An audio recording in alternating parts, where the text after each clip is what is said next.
Welcome to our Mock Interview Pro series. Today, we're gearing up to help you ace your interview for the role of an injection mold technician. We'll guide you through some common interview questions you might face and how to tackle them confidently.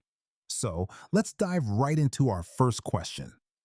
Can you share an instance where your keen eye for detail had a significant impact on a project?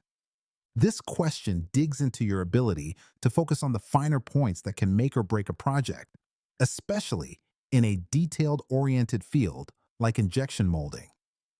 Here are some pointers to consider when crafting your response. Think of a specific project where details were essential. Explain your role and the specific details you focused on. Describe the outcome and how it benefited the project. Include metrics or specific results if you can. Keep your example concise and relevant to injection molding. Now, let's look at an example answer to get a better idea. In a recent project, I noticed a slight misalignment in the mold design. I double-checked the measurements and collaborated with the engineer, leading to a redesign before production. This proactive action prevented a week of delays and ensured our parts fit perfectly during assembly. By the way, we're only covering a handful of questions in this video, but I've prepared a free PDF with all 30 top interview questions for injection mold technician. It also includes example answers and tips to help you prepare with confidence. The download link is just below. Can you give an example of when you went above and beyond for your project or team?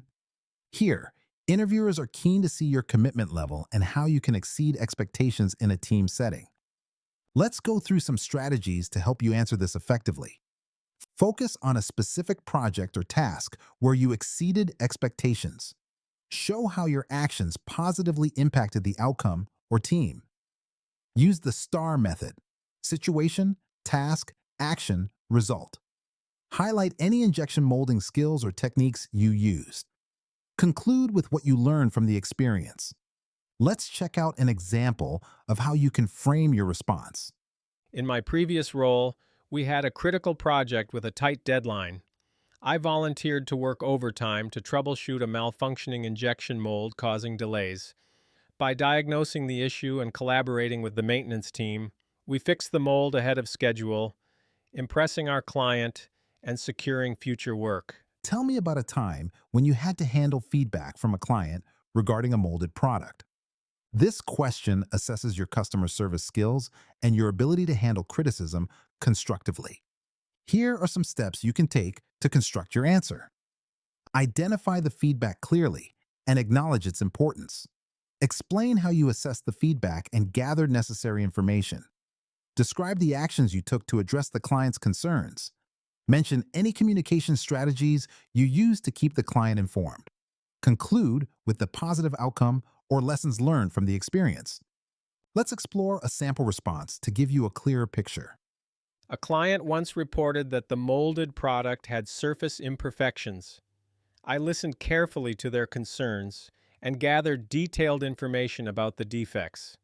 I coordinated a meeting with our quality control team and identified a mold temperature issue.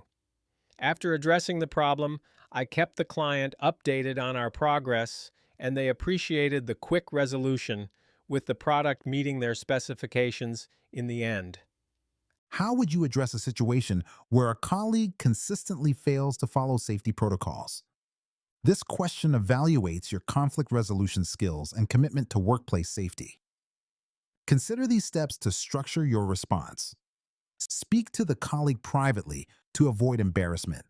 Express your concern clearly and focus on safety outcomes. Ask if they need help understanding the protocols. Suggest reviewing the safety guidelines together.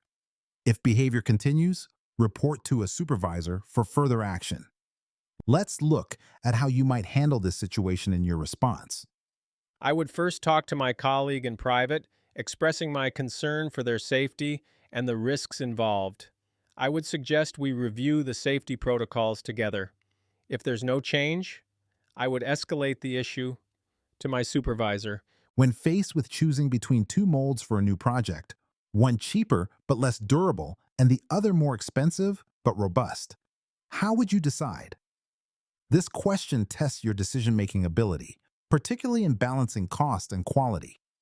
Here are some pointers to guide your decision-making process. Assess the project requirements for durability and cost effectiveness. Consider the long-term production volume and potential wear on the molds. Evaluate the potential consequences of using a less durable mold. Discuss the importance of aligning the choice with customer expectations. Weigh the upfront cost against potential future savings and quality. Here's a sample response to help you frame your decision-making. I would first evaluate the project's durability requirements.